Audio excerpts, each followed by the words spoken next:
today. Is milk safe for our children? You know, most all of the advertising for milk today and dairy products is very deceptive. When I was young, you know, I was told that we needed to drink milk to have strong bones. I'm going to show you in a few minutes here where that is purely deceptive. Did you know that the use of milk and milk products today is the #1 cause of childhood diabetes? It's a very bad, you know, article for food. See, like I said, we were told that milk really builds strong bones, all the calcium in it. But the problem with milk is that milk has a lot of potassium. And when potassium and milk are together, you see, the body can't digest it. So it has to pass it on through. But because of the high protein in the milk, now the body has to have calcium to digest the protein. So what it does now, the body takes calcium out of the bones to digest the milk.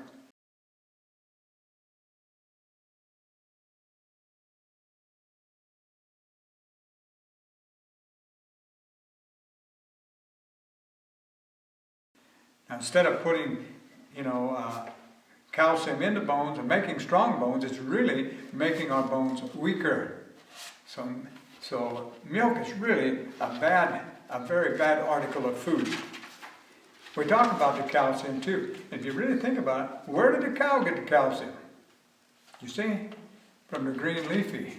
You see? And when we eat those things, the vegetables and the grains that God has given us, that is where we get the calcium. I want to tell you an interesting thing. When I was young, there was a family moved in, and these 2 boys come to school with me. And they were from Japan. And as we were growing up together, I noticed that their parents were very short. But as they grew up, the children got way taller than their parents. In fact, Takio, he must have been about 1 foot taller than his dad. And I never could understand it, why their kids were always taller than they were. And when I noticed others, Orientals, when they come to this country, they were always short, but their children always grew up taller than they were. And then I started here a few years back studying this. I realized that the reason for that is because calcium, to be accepted in the bones, has to have magnesium, you know, to trigger at the trigger site, so it will accept the calcium. And if we don't have the magnesium, it doesn't accept the calcium.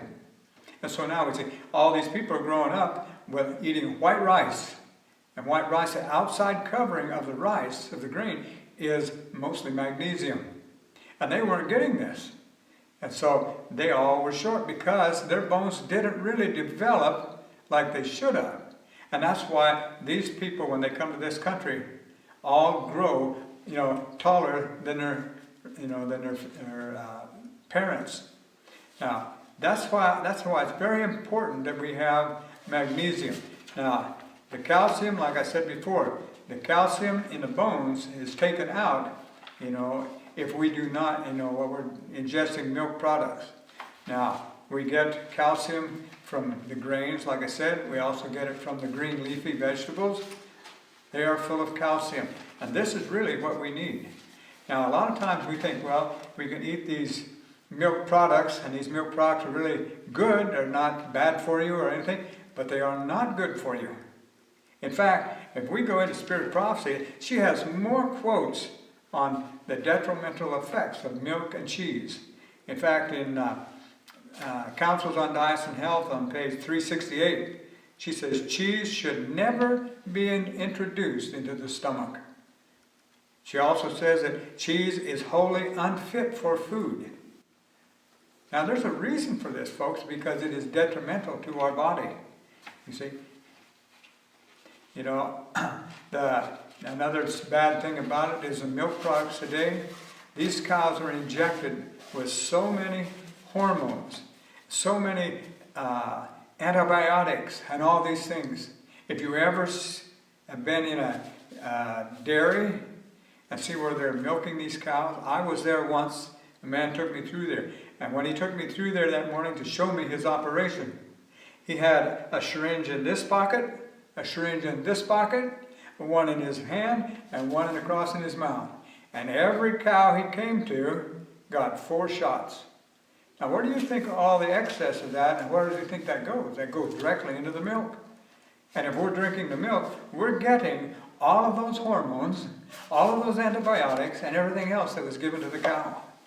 And that's why it is very, very dangerous to be drinking or eating any of the milk products. Now, another thing too is the cattle today, all the milking herds, they say 87% of all the milking herds in the United States have bovine leukemia. And most of the leukemia in children today are in the milking states. So it is a very dangerous food article to be congesting. So I'm just telling you now, if I had my choice, I would never allow my children to have milk.